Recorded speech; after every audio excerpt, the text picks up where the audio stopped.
The confession of that song is that we're not enough unless he shows up. That's the declaration. And for some of us, we're like, yep, that's where I'm at. I know it. Without Jesus, I'm not enough. For others, you're like, I don't know if that rings true. But what I believe is if we will humble ourselves and recognize that without Jesus, we've got nothing. Without Jesus, there's no miracles. Without Jesus, there's no life. Without Jesus, suffering will continue on. But with Jesus, with just a touch of Jesus, there's a chance that things can radically change in your life. Radically change. And so I want to talk about that for a second. You feel free to have a seat. And I want to talk about it from this angle, that my guess is there's some of you that are here right now, that you're in this room, or maybe you're watching online, and you would say, man, I need a touch of Jesus in my life right now. That if you were willing to admit it, to confess it, you would say, without Jesus, I'm nothing, so I can tell his presence is here, and I need a touch of Jesus right now. There's others of you in the room, and you're like, oh, I get that, and yeah, I want as much Jesus as I can possibly get. Your problem is, man, I know somebody else who desperately needs a touch of Jesus. And my guess is all of us can think of somebody that needs a touch of Jesus, needs Jesus to step in and to change a situation or a moment in their life. That maybe you today, or maybe somebody you know today, is like a lady I read about. Her name was Dorothy. And Dorothy was a college student, all right? I read about her years ago in one of my favorite books. It's a book called The Blessing. And there's this college girl named Dorothy, freshman at college, new at school, trying to figure it out. And she was in her first day of speech class. And you can imagine, there's a lot of you young adults, college students that are here. You understand that first day at school. You understand just all the anxiety that comes with it, new environments. Well, she had a professor, and the professor, he had taught there for years. He was well into his 60s. And his goal was to educate students, and while educating students, also to give them a bit of Jesus. If you think about that, that should be the goal of every one of us who are in the workforce or in school, that we should be, if we're nursing, we should nurse to help people heal, but to also give them a bit of Jesus. If we're a fireman, it should be to help save people from the fire and to help them, but also to save people from fire and to help them. Like you could think about whatever career you are in, and your career choice or your position in life should be to help however you are doing your job, but also to give people Jesus. That's exactly what this professor believed was his calling in life. And so he lived that way. And it was his freshman year, or their freshman year, Dorothy's freshman year. And he started this speech class like he often starts this speech class. It's a speech class, so he wants to get people talking. So he says, here's what I want you to do. I want you to introduce yourself. And then once you introduce yourself, I want you to tell us one thing that you like about yourself and one thing that you do not like about yourself. Now, all of us can probably think of that. Like if I was to ask you that, you could probably think, well, there's something I like, there's something I don't really care about, all right? You know what I mean? Like I like being a ginger, 5'6", not necessarily a good thing, right? You know what I mean? Like I could go there. Well, he did that, and around class, they all started, sharing it one by one, and it came to Dorothy. She was sitting on the back row, and she had her head down, her hair just hanging over her face, and she was a ginger, bright red hair. And he said, excuse me, miss, what's your name? And tell us something you like and you don't like. And to that, she just threw her hair back. And she says, this My guess is it's obvious what I don't like about myself. And she pointed to her face. And what she revealed was a dark red birthmark that covered half of her face. Now you can imagine this professor in this moment, he's sitting there and like, how do you respond to that? And I believe in an act of the Holy Spirit, Jesus spoke to him and said, do this. And he did something that would get a college professor in trouble, I'm sure, today. But he looked right at her and he grabbed his hands and he grabbed her face and he just said, I want you to know that Jesus thinks you're beautiful and so do I. And then he leaned in and gave her a kiss right on her cheek, right on top of that birthmark. Again, we probably can't do that today, although we should. And we need to. And it's worth it. But when he did that, immediately she just started crying.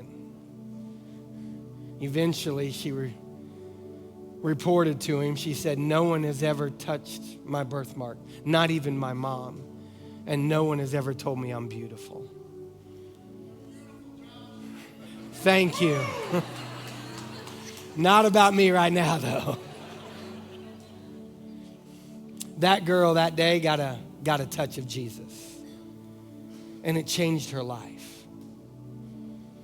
Who in your life needs a touch of Jesus?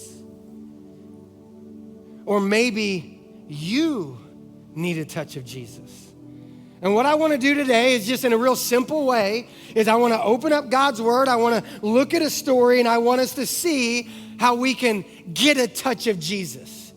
And through a touch of Jesus, you can find hope. And through a touch of Jesus, those in your life who need hope can find a touch of hope. All we got to do is practice what he did and what he preached, all right? So I want to look at it. We're going to go to Mark chapter 5. And in Mark chapter 5, I've read from this book a lot. We read from it a lot. It's what most people would call a gospel. It's found in the Bible. I often call it a biography because it's a guy named Mark who wrote down what he witnessed when he saw Jesus, when he followed Jesus. He wrote down what he witnessed and what the other apostles witnessed. So here's the story, and I'm just going to walk through it. And as we walk through it over the next 20 minutes, we're going to pull some things out of it that will help us give a touch of Jesus to somebody else, or maybe even to yourself. All right, so here's what it reads. It says, Jesus got back in the boat again and went back to the other side of the lake where a large crowd gathered around him on the shore. And then a leader of the local synagogue, whose name was Jairus, arrived. All right, now Jairus, he was a leader in their synagogue, which means church, okay? Like back then they called it a synagogue. Today we would call it church. He was a leader. Now, we don't know what kind of leader. I don't know if he was like an elder. We don't know if he was in charge. We just know he was some type of leader in the synagogue, all right? And then it goes on, it reads like this. It says, when he saw Jesus, he fell at his feet, pleading fervently with him. My little daughter is dying, he said. Please come and lay your hands on her and heal her so that she can live. And Jesus went with him, and all the people followed, crowding around him. So again, we've got Jairus that he goes to Jesus, and when he goes to Jesus, he basically says, there is somebody in my life who needs a miracle right now. There is somebody in my life that needs a touch of hope right now. There's somebody in my life that needs your touch right now. That he goes to Jesus and he pleads his case. Again, I ask us this question: who in your life needs a touch of Jesus right now? Who in your world needs a miracle right now? Well, if you can think of one person, just one, chances are you could probably think of five. But my guess is everybody here can at least think of one person. And if there's one person that you know needs a touch of Jesus or a miracle in their life, a touch of hope, what do? Well, you follow Jairus' example. The first thing he did is he went to Jesus. is that we go to Jesus. And then when you get to Jesus, what you do is you ask Jesus to go to that person. Like if you notice, Jairus goes, he's like, Jesus, I'm here, I'm at your feet, I got a favor to ask, will you go to somebody else? That it's not me that needs you in my life right now. Like I desperately need you to step into my daughter's life right now. So who is it that you need to go to Jesus and ask Jesus to go to?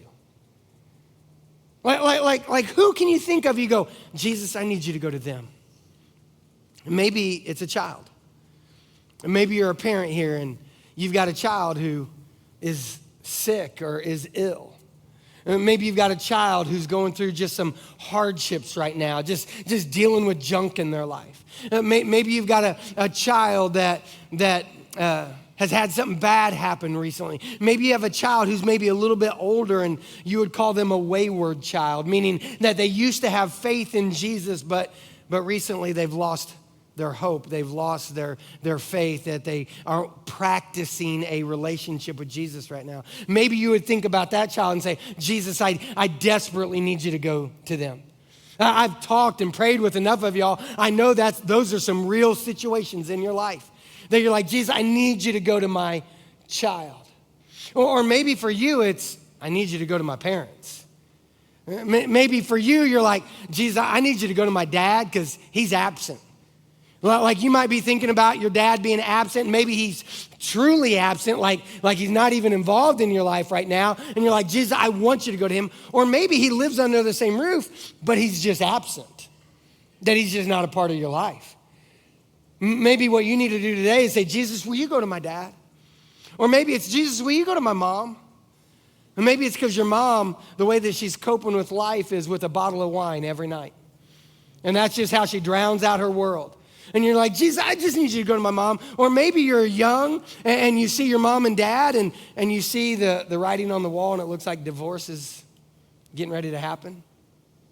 Maybe you just need to go, Jesus, my mom and my dad, man, they desperately need you to intervene. Jesus, will you go to them right now?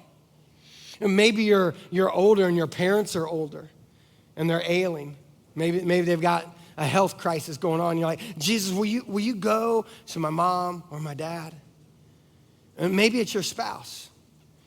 Maybe you're married and you're just like, man, my husband, my wife, they desperately need some help right now. They need some intervention. Jesus, I need you to step into their life, to move in their life. My husband just lost his job. Jesus, will you just step into his life and help him to find a job that my wife is going through this difficulty? Will you just step into my spouse's life? Or maybe you're single and you're like, Jesus, I need you to find my spouse. Like Jesus, like I'm asking you to intervene into their life and I want you to go find that guy or find that gal and bring him to me. Or maybe you know their name, they just don't know you're their spouse yet, right? And you're like, Jesus, I know their name, they just don't know yet. And I need you to go to them and intervene and send them my direction. When you know somebody who needs a miracle, needs a touch of Jesus, we follow Jairus' example and we go to Jesus and we say, Jesus, will you go to them? Will you go to them? Because here's what I know about Jesus. He always goes. There's a promise in Scripture that he will always go. He might do it on his timing, not your timing, but he will always go. We'll talk about that more next week. But he will always go because he wants all men to be saved and to come to the knowledge of the truth. That he wants every person to be into a relationship with him. So when you go to Jesus and say, Jesus, will you go to that person? Well, Jesus is going to go. The question is, will they listen?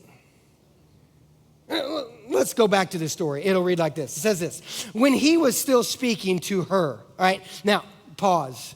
That her, that's actually a different story. I'll get to that story in a second. There was kind of an interruption in the midst of this story. I'll get to that in a second, all right? But while he was still speaking to her, messengers arrived from the home of Jairus, the leader of the synagogue. They told him, "Your daughter is dead. There's no use troubling the teacher now." But Jesus overheard them, and he said to Jairus, "Don't be afraid, just have faith." When they came to the home of the synagogue leader, Jesus saw how much commotion and weeping and wailing. He went inside and he asked, "Why is all this commotion and weeping? The child isn't dead, she's only asleep." To that, the crowd laughed at him, which makes sense if you're the crowd. Like you go, "No, she's dead." Like you don't understand, she's died. But what Jesus does is he doesn't see a situation that is bleak and gone and dead. He sees a situation that he simply needs to interrupt because somebody's asleep.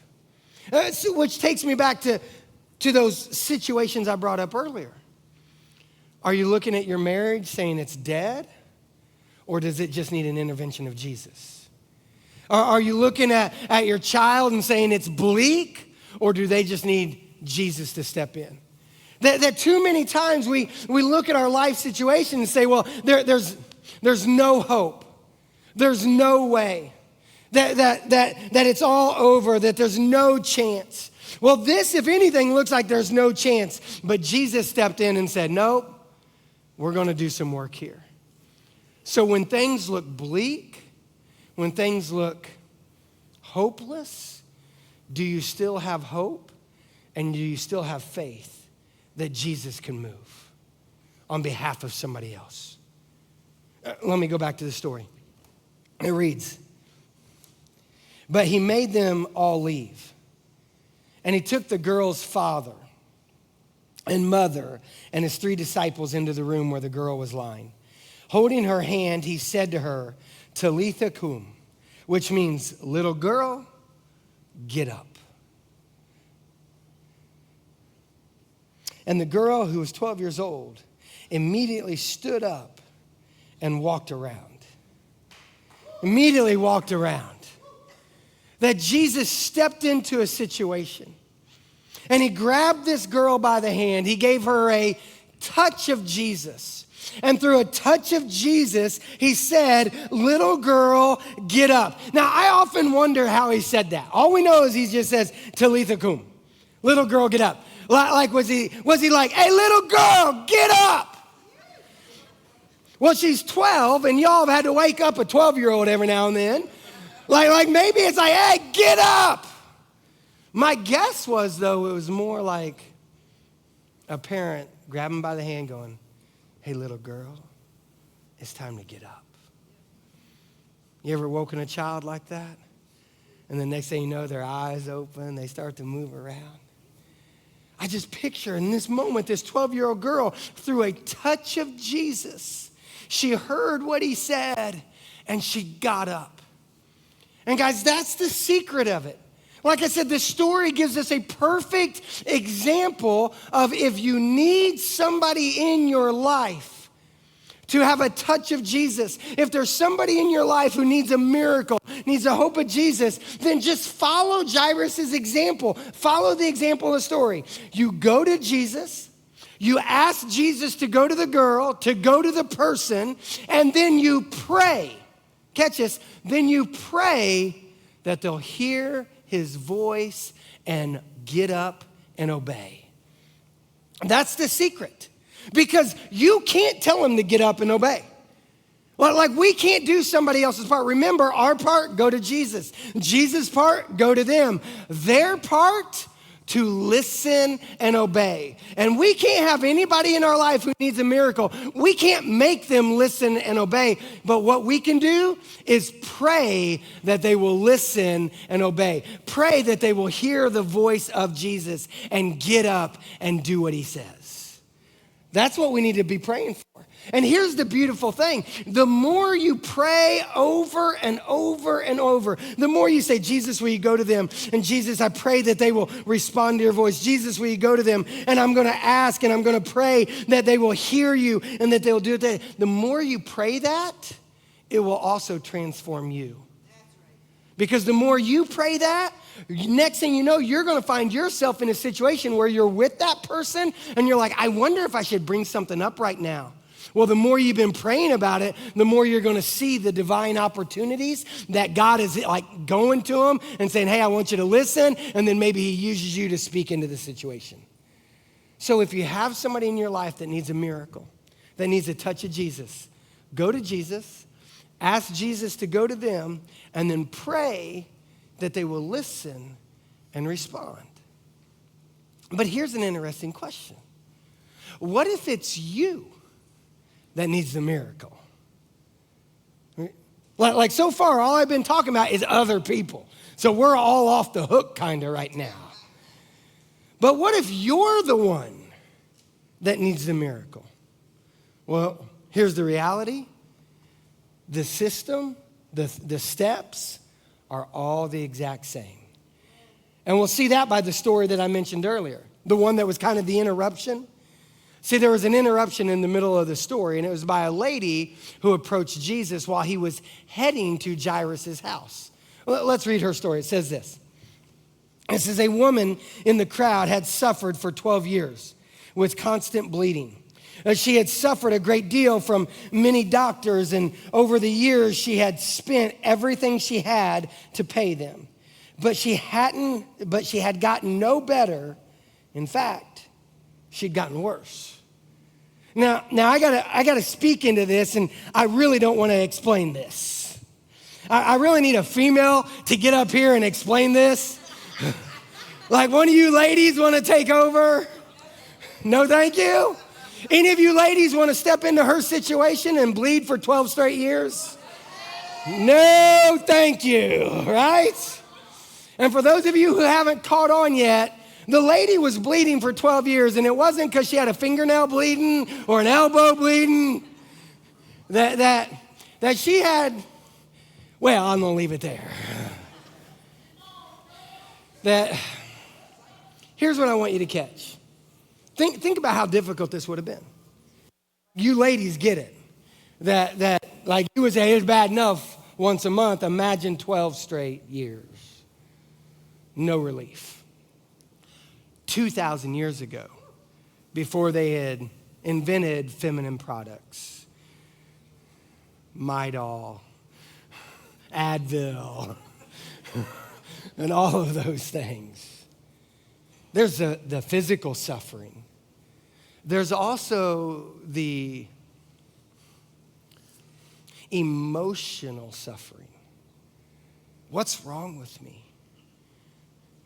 What's going on in my body? That's emotion. But then there's the social suffering that also leads into emotional suffering. And here's what I mean by that. That back then, because of that, if you were bleeding in any way, all right, then you were unclean. You were not allowed to go around people. So for 12 years, if she was going to practice the Jewish laws and the Jewish customs, it would have meant that she had to stay away from people for 12 years. If she had a family, she had to stay away from her family for 12 years. If she had a husband, she had to stay away from her husband for 12 years. If she had kids, she had to stay away from her kids for 12 years. That she could not go around anybody because she would make them unclean. That she couldn't go to church. She couldn't go to the synagogue because she'd make it unclean. So for 12 years, she basically lived in isolation. And she said, something's got to change. Something's got to give. And maybe you're like her. That you're like, man, there is something going on in my life right now, whether it is physical, whether it is emotional, whether it is social, that is causing you suffering. And you're just like, something's got to give because I got to find a fix. I got to figure this out. And maybe you're like her. You've spent everything you have on trying to find a cure. Oh, that's what she did. Remember the story there? It said she spent everything she had to pay them, the doctors, but she hadn't gotten any better. In fact, she'd only gotten worse. That she'd used all of her money, everything she had, trying to find a cure, trying to take care of this suffering. And my fear is that we've done the same thing, many of us. That we've tried to figure out how to handle this emotional or physical or psychological or social suffering that you might be walking through. And maybe it's like I got a physical issue, so I'm gonna go to the doctors, and I've tried and I've tried and I've tried, but I haven't gotten any better. Maybe you've tried to self-medicate. Maybe you've self-medicated by going shopping. Or like I'll just deal with this by going shopping and I'll just find my joy. I'll find something just by going shopping. Like you and Target and Amazon are your best friends. Or Etsy and a couple other weird things. Maybe it's food. Maybe it's a bowl of ice cream every night. That's how I'll cope. Maybe it's the bottle of wine that's what you'll hit every night, and that's how I cope. Maybe it's some prescription meds that, and I want to be careful when I say that. I don't mean prescription meds in a proper use. I mean in an improper use. Not taken in the way that they've been prescribed, but in a way that will help you cope differently. That maybe for you, it's like, I'm gonna get involved in these relationships, and these relationships are not good, but maybe it'll mask, maybe it'll self-medicate. Maybe it's sexual experiences that they'll self-medicate. Maybe it's social media. I'll just involve myself in somebody else's life, and I'll just keep scrolling thinking that's where I can, and you'll self-medicate. That we'll find all these other things, yet they'll never help us, will only get worse. So what do? I would say we do what the woman did. After 12 years, she said, let me try Jesus. And through a touch of Jesus, everything changed. And I want to challenge each and every one of us that maybe what we need to try today is just a touch of Jesus. Because through a touch of Jesus, everything in your life can radically change. That's what happened to her. Look at his story. She said this. She had heard about Jesus. So she came up behind him through the crowd and she touched his robe. For she thought to herself, if I can just touch his robe, I will be healed. Immediately the bleeding stopped.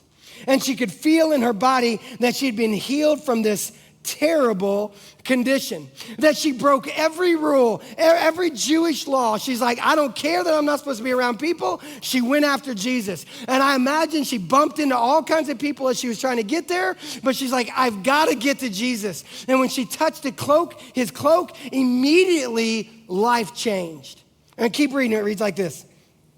Jesus realized at once that the healing power, now I love that word, the power, that in the Greek, the original language of the Bible, that word is dynamos. It's where we get the word dynamite from. That's the type of power that came through Jesus and into her. That Jesus realized at once that the healing power, the healing dynamite had gone out from him. So he turned around to the crowd and he asked, who touched my robe? His disciples looked at him and looked at the crowd pressing around him. How can you ask who touched me? But he kept on looking around to see who had done it. Then the frightened woman, trembling at the realization of what had happened to her, came and fell on her knees in front of him and told him what she had done. And he said to her, daughter, your faith has made you well. Go in peace. Your suffering is over. And there's two things in those last verses there I want us to catch. One is that she came trembling in fear. And I love that she wasn't trembling in fear that she got caught. She wasn't trembling like, oh, I'm so nervous about this. Trembling at the realization of what had happened to her.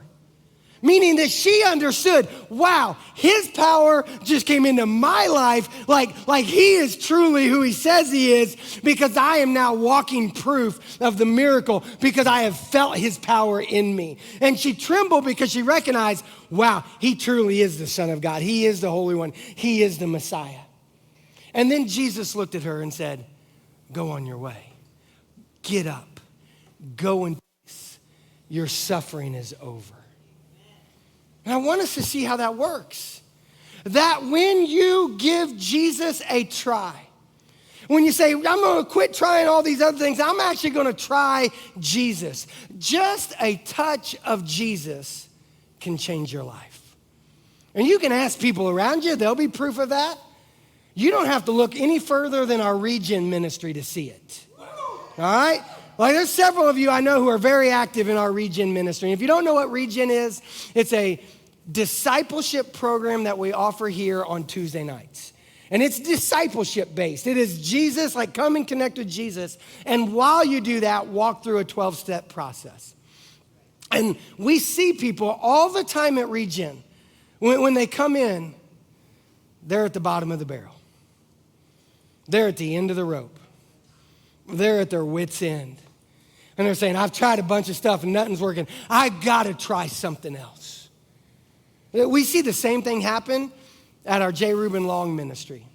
Now, we haven't talked about J. Reuben for quite a while because we actually haven't been able to be in the jail since COVID hit. And we're still not able to be in there until the state gives approval. But once the state gives approval, we'll be right back in. But while we were there, what would happen all the time is people would come into our church services. They're at the bottom of their barrel. They're in jail. And they're saying, I got to try something different. And guys, there is testimony after testimony after testimony about people who are at J. Reuben as part of our church, who are now part of our church here in Conway or Aner as well, because they found Christ while they were there and he changed their life. It changed their life. I want to tell you one of those stories. It's a story about a guy named Robert. And Robert is a guy who, by his own testimony, he actually gave his testimony this past week at Regen. By his own testimony, he will tell you that before he went to J. Reuben, he was outside of Christ. That he was just gambling and lying and cheating his way around and just figuring out how to make it through life. Till one day he got busted and he got sent to J. Reuben. And when he went to J. Reuben, he went into one of our church services. And he said, oh, it was good. I loved it. But I hadn't hit rock bottom yet because, see, what I was doing outside of the jail was the same thing I was doing inside of the jail. Cheating and gambling and lying and just making my way around. And that got me into even more trouble while I was in jail. And it got me put in solitary confinement. And while I was in solitary confinement, this is his words, while he was in solitary confinement, it was just a small cell. He wasn't allowed to have anything with him except for 1 hour a day. He could have a book. So he asked for the Bible. He said, I'm going to give this Jesus a try. And in a solitary jail cell, no windows, no way out, but a way for Jesus to come in. That when Rob opened up the Bible, it's as if the power of Jesus came into his life. And he will tell you that I read a verse and the verse spoke to me and Jesus spoke to me and it made sense. And then I read another verse and it made sense. And then I read some more and these verses started making sense of this verse. And Jesus came into my life and he radically changed me. One little touch of Jesus changed Rob's life. And he got out of jail. He walked from J. Reuben to home. When he was at home, he knew like yeah, I got Jesus, but I still got a big hill to climb. I don't have a job. I don't have much. So he felt like the Holy Spirit told him, go walk downtown. He's like, I don't want to walk downtown. It's like, no, go walk downtown. And he started bargaining with Jesus saying, I don't want to, but Jesus is like, no, you need to. So he walked downtown, and while he was walking downtown, he got several job offers while he was there. And one of them he accepted, and it was a guy doing landscaping who was a follower of Christ. And that guy discipled Rob even more. At that same time, Rob got very involved here at church, got involved with Regen, and just continued to see his life increase and his walk with God increase. Now Robert owns his own landscaping business, and God is working in his life. From the jail cell to a deep relationship with Jesus. I'm telling you, a touch of Jesus can radically change your life. But it will require some things out of you. And what it requires is the same things that we're asking for other people. That with Jairus, he went to Jesus and he said, Jesus, will you go to my daughter? And when he went to his daughter needed to hear the voice of Jesus and get up. So Jairus is praying for my little girl. Listen to him, follow what he says. And if we want a miracle in our life, we have to do the same steps. We have to go to Jesus. And then we have to hear what he says. The woman went to Jesus. She got down on her knees. She heard what Jesus said. And then Jesus looked at this woman who for 12 years had been living in shame. And you know what he said to her? Get up. Get up. Raise your head. You are healed. Your suffering has ended. Go in peace. And if you're here today and you need a miracle in your life, then I'm going to say, let Jesus give you a touch of his power. Let Jesus come in. Let Jesus into your inner circle. And then hear what he says and do it. For some of you, that means doing what Rob did and totally surrender your life and say, Jesus, I'm inviting you in. You have lordship over my life. And then to follow him. And you might need to pray about that. We got prayer counselors that are going to be over in the prayer counselor corner. We would love to pray with you about that. Or you might be here today and you might be, man, there's this issue I got going on. It's an illness, or I've lost my job, or I'm in debt, or I need help, or I'm looking for a spouse, or whatever it might be. Whatever that need is in your life, and you're just like, Jesus, I need you to step into this.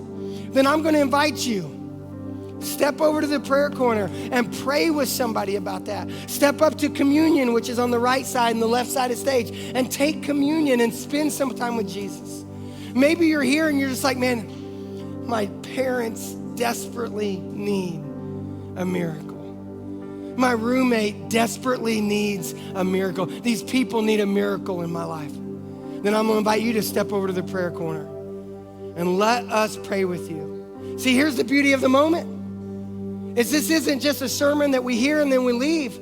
We get to practice what is preached right now. So let's go to Jesus. Let's stand up to our feet and let's go to Jesus. Let's come before him and let's ask him to move in our lives, to give us just a touch, because he is the one, he is the only one that can truly bring a healing and can truly do a miracle. So let's go to him right now. We'd love to pray with you over in the prayer corner.